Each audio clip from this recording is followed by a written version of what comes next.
Hey everyone, Delve here. You can check out my channels here. Today I'm going to give some tips for the toughest missions in Warcraft 3: The Frozen Throne. Some of these missions can actually be quite difficult, so you are probably going to have to put a lot of attempts into many of these missions. However, I'll still go over some of the key tips for the harder missions. The first mission I want to cover is the 5th mission of the Night Elf campaign, Balancing the Scales. This mission I have found deceptively difficult, but there are some tricks you can use. The first one is that you can use Malfurion's Force of Nature as a way of skipping the Naga base. That way you can use Malfurion's forces to repel any attacks on the base, and then you can use Maiev to help destroy the Naga base, which is quite useful. Once the Naga base is destroyed, you have to just hang on and dig in and, kind of try to defend as best as you can, because you're going to have to repel several attacks. Start by rescuing the mountain giants and building 4 glaive throwers. Your main army composition can be more or less whatever you like. I use archers, but maybe dryads would be a better choice overall. Once you have those glaive throwers and a decent number of units, wait for an Illidan attack and then book it for the northernmost entrance to the enemy base. If you can successfully destroy the northern part of the base, which is Illidan's part of the base, the mission is essentially over.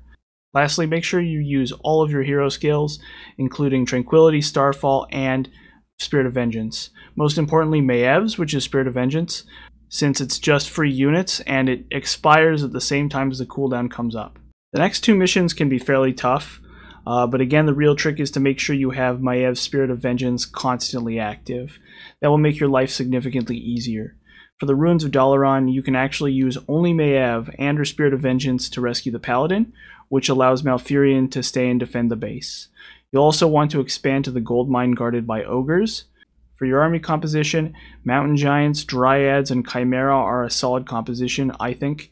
Maybe you could use druids of the Talon like I did. Either way, with a solid core of about 6 mountain giants and all 3 heroes, you should be able to smash Illidan's base with ample time remaining. Another way you can beat it is just to mass chimera and rush them at the summoners, and I have done it that way, but I don't really recommend it. Okay, so for the last Night Elf mission, you are going to be kind of tight on gold with Malfurion's base, so I highly recommend going mountain giants.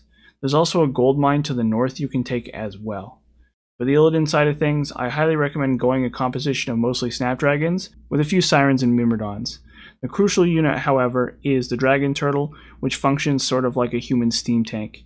Use them to focus down enemy structures, and I do recommend destroying all of the bases on Illidan's side of the map, so that your Naga base won't come under attack. Next up is the Blood Elf campaign. The first 2 missions are actually kind of crazy. The main trick with the first one is to make sure you build a good number of defensive turrets. The second step I recommend is to take out the undead base, which is actually quite easy to do with a solid army of knights, priests, riflemen, and mortar teams. For the second mission, the first half is actually quite easy, as the Naga units you are given are enough to destroy the first 4 small undead bases, as long as you keep them healed. The other main thing you'll want to make sure you do is have a huge number of defensive towers at your main base, as you will be frequently attacked. As for the end of the mission, I actually have no clue how you're supposed to do it, because the last base is extremely well defended and you have no siege units whatsoever. One thing about the last base is that they don't reconstruct buildings you have already destroyed. I just built a ton of defensive towers at the entrance to the base, and then I massed Dragonhawk riders. And it's a pretty slow and agonizing way to beat the level. Maybe it could be done better by using cannon towers, which actually deal siege damage. And the idea would be you just build them within range of the enemy structures, and then you use Dragonhawk riders to stop enemy defensive towers and to cripple enemy air units. And I did it without doing that, but you're in for a slow grinding level if you do. So I actually kind of recommend trying the siege tower strategy. Okay, next up is the Crossing, the secret mission. For starters, there's a lot of junk on the map you can sell for extra gold, which you'll basically have to do to win, as far as I can tell. The next trick is to concentrate your towers in specific locations. There are 2 key locations on the map. The first is near where you start, and this location is crucial because enemies will pass by those towers twice. The second location is near the portal. There's a section here where the towers placed are also capable of firing on enemies twice. So for the first half of the mission, have Kale or Vosh run around selling the junk on the map, and focus on building the first type of tower along that line you start near.